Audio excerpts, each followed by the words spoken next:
Shalom, welcome back to the Midrash Aggadah Parsha series. This week we enter Parashat Sh'lach, the portion of the Spies. According to the Midrash Aggadah, this is not only a story about 12 men scouting the land of Canaan. It is a story about vision. It is about what happens when the eyes see the promise, but the heart does not yet have the strength to receive it. The Torah says, "Send for yourself men, and let them scout the land."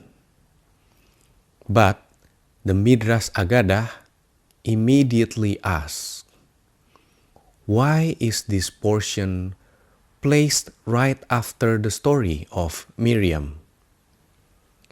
Miriam spoke against Moses, and she was struck with Zara'at, because words can wound reality.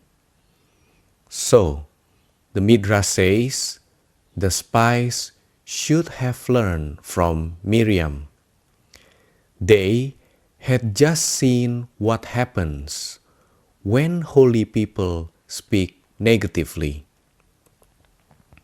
And yet, they went into the land, looked at the inheritance of God, and came back speaking fear over it. That is the first deep lesson. Sometimes the soul is shown a warning before the test comes. The warning is mercy. Miriam spoke against Moses.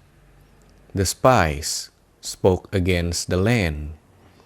In both stories, the tongue becomes the gate through which distortion enters. Then the Midrash goes deeper into the words, "Send for yourself." It says this mission was not truly from the desire of the Holy One. God already knew the land was good. God already promised it. The people were the ones who asked to send scouts. And Moses brought their requests before God. So, God says, in effect, send them according to your own understanding. There are moments when God does not command our fear, but He allows us to follow it, so we can finally see what is inside us. The spies were not sent because heaven needed information. They were sent because Israel wanted confirmation. But when faith keeps demanding proof, sometimes the proof becomes another doorway for fear. And the Midrash says something surprising. At that moment, all of them were righteous. They were leaders. This means the failure of the spies did not begin with obvious wickedness. It began with a holy person entering a holy assignment, but carrying an unhealed imagination.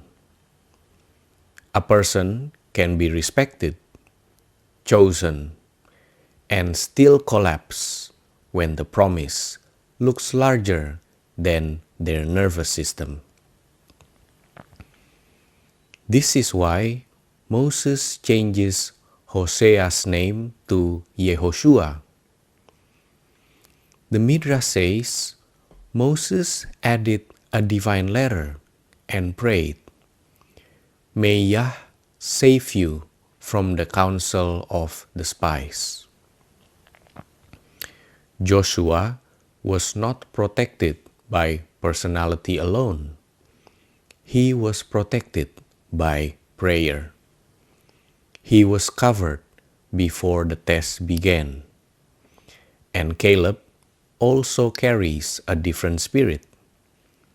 When the spies enter the land, Caleb goes alone to Hebron.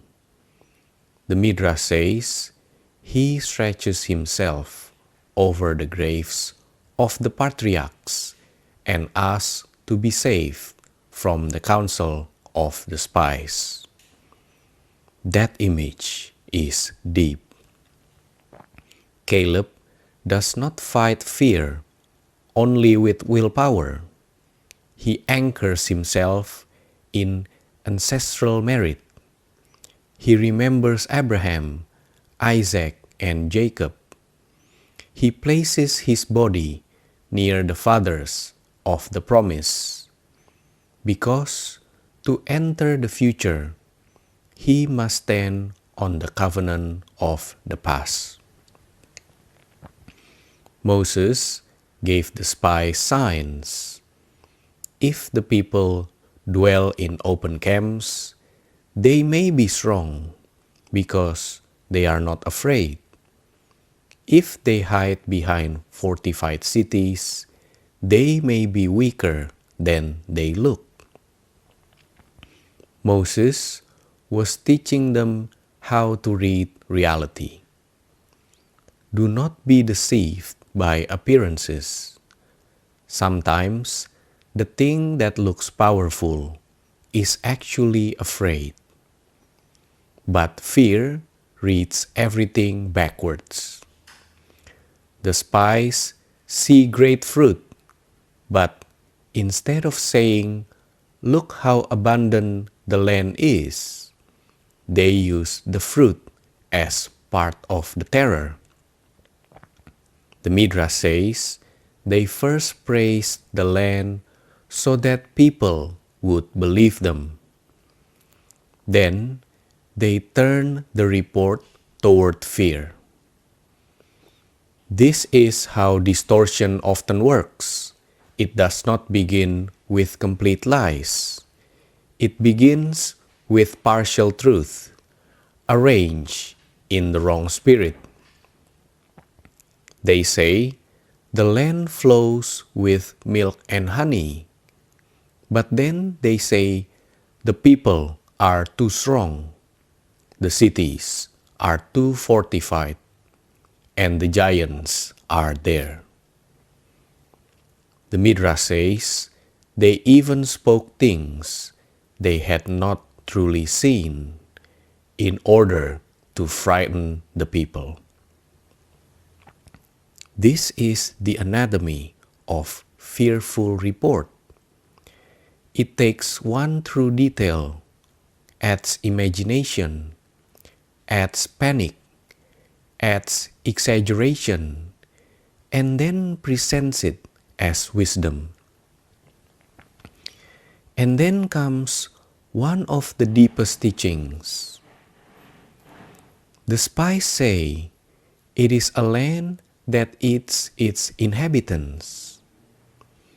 But the Midrash Aggadah says the opposite was happening. In every city they entered, God was causing important people to die. So the people of the city would be busy with mourning and would not notice the spies. What the spies called danger was actually protection. What they called a curse was actually concealment. What they called evidence against the land was actually God covering them. This is the heart of the whole portion. Fear can stand inside a miracle and still call it a threat. Fear can be protected by heaven and still say, we are being swallowed. Fear does not only misread the future, fear misreads the present. Then Caleb tries to silence the people. The Midrash asks, how did Caleb get everyone quiet?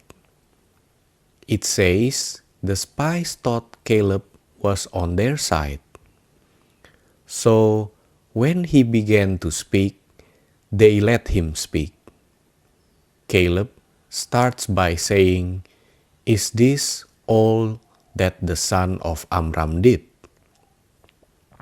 The people think he is about to insult Moses. But then Caleb turns the whole thing around. He says, Moses took us out of Egypt. He split the sea. He gave us manna. He gave us quail. He brought us to Torah. Caleb uses holy strategy. He enters the opening that fear gives him, and then he fills it with remembrance. Sometimes you cannot defeat panic by arguing with it directly. You have to remind the soul, we have been carried before. We have already survived what should have buried us. But the people do not receive it. The 10 spies say, we cannot go up. And the Midrash says that when they said the people were stronger than us, they were really speaking as if even God could not overcome the inhabitants. This is what fear ultimately does. It begins by doubting ourselves, but if left unchecked, it ends by doubting God. Then they say, we were in our own eyes like grasshoppers, and so we were in their eyes. The Midrash gives a vivid image. The giants saw them in the trees and said, we see creatures like grasshoppers, but shaped like human beings. Spiritually, their inner self-image had already collapsed. Before the giants judged them, they had judged themselves. That sentence is one of the deepest in the Torah for spiritual life. We were in our own eyes like grasshoppers. The first exile was not from the land. The first exile was from their own divine dignity. They did not lose the land first. They lost their inner stature first. Once they became small in their own eyes, the promise became too large for them. And then the people cry that night. The Midrash says that night was the 9th of Av. God says, you cried a cry for nothing. I will establish this night as a cry for generations. This is not just about tears. It is about collective emotional agreement. A whole people accepted a false story. They gave their tears to fear instead of giving their trust to God. Yet, even here, Moses stands in the gap. God says he can begin again from Moses. But Moses refuses to become a private nation. He does not say, "Yes, make me great." He pleads for the people. The Midrash gives the image of a chair. If the merit of the three patriarchs is like a chair with three legs, and even that is trembling in the moment of wrath, how could a chair with only one leg, Moses alone, stand? This is true spiritual leadership. Moses does not build himself on the collapse of the people. He asks for mercy. He says, "Now let the power of the Lord be great." The Midrash explains that Moses is asking for God's mercy to overcome anger. He is saying, "You revealed yourself as slow to anger and abundant in kindness. Let that revelation become active now." And God says, "I have forgiven according to your word." But forgiveness does not mean there are no consequences. The generation that refused the land must remain in the wilderness. Their children will enter. The promise is not cancelled, but the timing changes. The inheritance remains, but the fearful generation cannot carry it. After this, some of the people try to go up anyway. They say, "We have sinned, now we will go." But Moses tells them not to go because God is not with that movement. They go anyway, and they are struck down. This teaches us that regret is holy, but panic regret is not obedience. When the door was open, they refused. When the door closed, they tried to force it. The spiritual path is not only about courage. It is about timing, listening, and alignment. Then suddenly, the Torah speaks about offerings, Challah, Shabbat, and Tzitzit. On the surface, it feels like a strange shift, but the inner flow is perfect. Right after the people are told they will wander, God speaks about what they will do when they enter the land. That itself is mercy. Heaven says, even after this failure, the land is still in your future. You are delayed, but you are not abandoned. The commandment of Challah says that when you come into the land and make bread, you lift up the first portion for God. Spiritually, this means the repaired generation must know how to enter abundance without forgetting the source. The spies saw abundance and became afraid. The mitzvah of Challah teaches Israel to see abundance and sanctify it. Then comes the story of the man gathering sticks on Shabbat. And after that comes Tzitzit.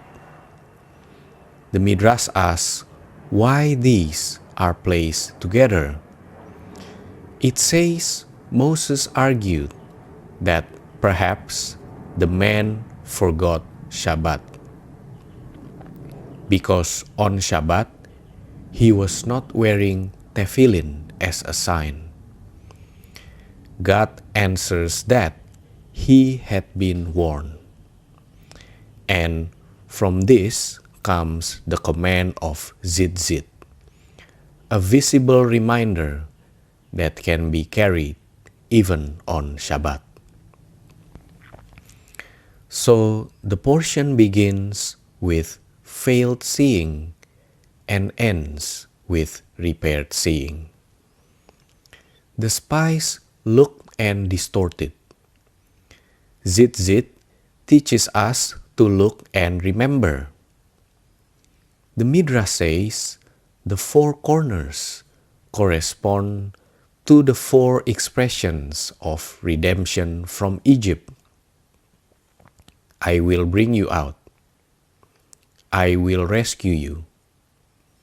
I will redeem you, and I will take you.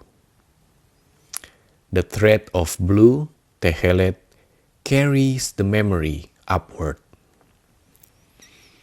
The Midrash connects it to the sea, the sky, and the throne of glory. Every time the eye sees the fringe, the soul is trained to rise. From garment to thread, to sea, to heaven, to throne. This is the opposite of the spies. The spies looked at the land and descended into fear. Tzitzit teaches the eye to look at the world and ascend into remembrance. And then the Torah says, do not follow after your heart and after your eyes. The Midrash says the eye and the heart are two agents of transgression. The eye sees and the heart desires. But when the eye is trained by holiness, the heart becomes steady. The same eyes that create fear can also create faith. So Parashat Sh'lach is not only about ancient spies. It is about the inner spies in us, the part of us that examines the promise and says, it is too big, the part that sees obstacles and calls them final, the part that receives protection and calls it danger. But Caleb shows another way. Joshua shows another way. Moses shows another way. Caleb teaches us to anchor in covenant. Joshua teaches us to be covered in prayer. Moses teaches us to intercede, not abandon. And Tzitzit teaches us to repair the eyes. This week, the question is simple. When you look at the land God is placing before you, what story are you telling about it? Are you calling the promise impossible because it is large? Are you calling the protection dangerous because you do not understand it yet? Are you seeing yourself as a grasshopper when heaven has called you a child of covenant? May we not slander the promise. May we not use our own fear as a prophecy.